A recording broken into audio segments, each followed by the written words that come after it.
여러분, 고금리 쇼크, 결국 실적 침체 온다. 실적 침체란 말이 무슨 말일까요?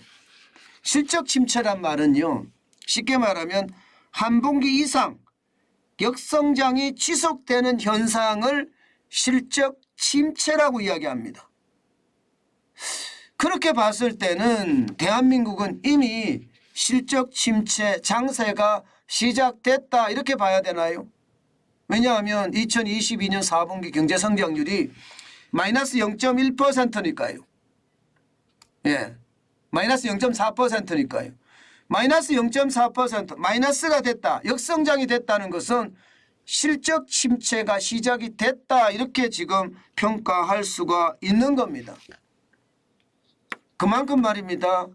침체의 어떤 골은 이제 시작이 됐다.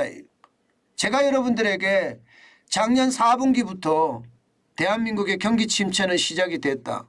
앞으로 기업의 실적이 아마도 이게 침체의 깊이를 결정할 거다. 그 말씀 제가 계속 드려왔거든요. 지금 그 상황이 시작이 됐다고 봐야 되고요. 또 기업 실적들이 좋아지면 아무래도 침체의 깊이는 얕게 연착륙이라는 이름으로 건너갈 수도 있겠지만 침체의 깊이가 만약에 깊어지면 이거 불안이 굉장히 커질 겁니다. 예, 실제로도 말입니다. 침체의 모양새 지금 오고 있거든요.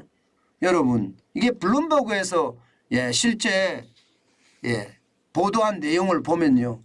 올해 반도체 시장 최악이라는 겁니다.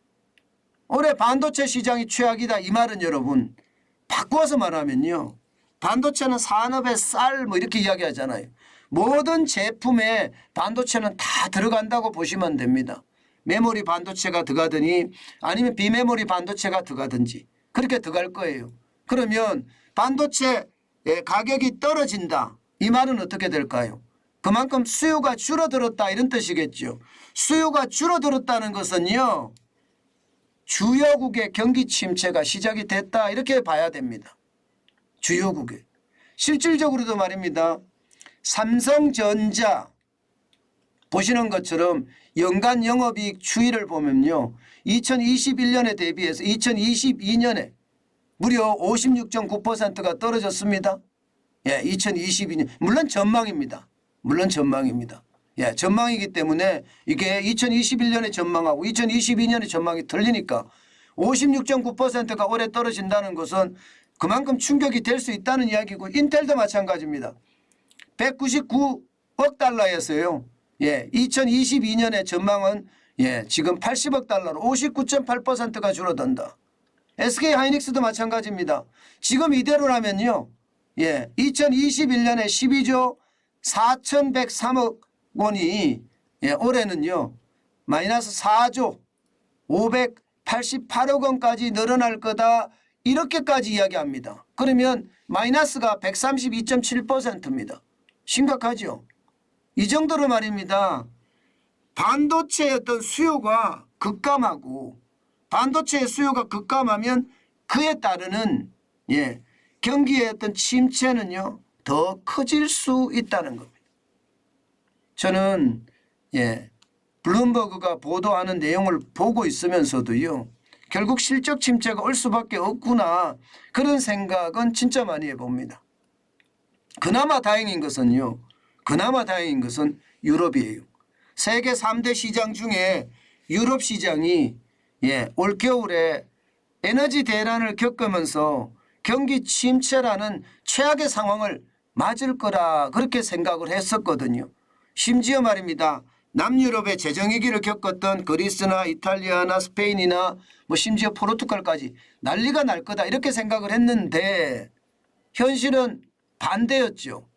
현실은 지금 유럽의 이상 고온이 되면서 유럽 경제가 생각보다가 타격을 받지 않았습니다. 아마 이게 호재 중에 호재라고 이야기할 수 있을 겁니다. 여기에다가 중국의 춘제가 끝나고 나서 코로나19의 확산 속도가 생각보다는 크지 않습니다. 아마도 시골에까지 퍼져서 사망자가 엄청나게 일어날 거다 이렇게 예상을 시장에서는 했거든요. 그런데 예상보다는 지금 조용합니다. 물론 중국이 워낙 감추는 나라이기 때문에 통계를 감출 수도 있겠지만 어떤 식이든 SNS가 지금은 발달되어 있기 때문에 튀어나올 수밖에 없거든요. 그런데 조용합니다. 그런 차원에서 보면 이게 최악의 어떤 상황을 면할 수 있는 약간의 호재들은 있기는 있습니다. 그렇지만 실적 충격에 대한 어떤 이야기는 지금 계속되고 있다 이렇게 봐야 됩니다. 실적 침체라는 게 한 분기 이상 침체가 되면 계속된다는 이야기잖아요. 게다가 여러분 지금 금리는요 어떤 식이든 올라가고 있어요. 미국의 기준금리야 4.5%에 4.75% 올리거든요. 만약에 말입니다. 미국이 3월에 결국은 또 금리를 올릴 가능성 지금까지는 높습니다. 0.25% 올릴 가능성이 굉장히 높습니다. 그렇게 감안을 해보면 5%가 되거든요. 5%. 우리는 지금 기준금리가 3.5%입니다. 거기에 감안을 해보면 이게 시장의 어떤 금리 역전이 굉장히 크죠. 그에 따라서 지금 채권 시장에서 외국인이 빠져나가는 것처럼 주식 시장에서도 외국인들이 빠져나갔을 때 그 충격파는 당연히 있을 수 있다고 저는 생각을 하고요. 더 심각한 것은요. 3.5%라고 하더라도 대출금리가 적지 않잖아요. 사실 대출금리 때문에 이게 감당하기가 쉽지 않습니다. 기업이라고 하더라도 5% 넘는 대출금리.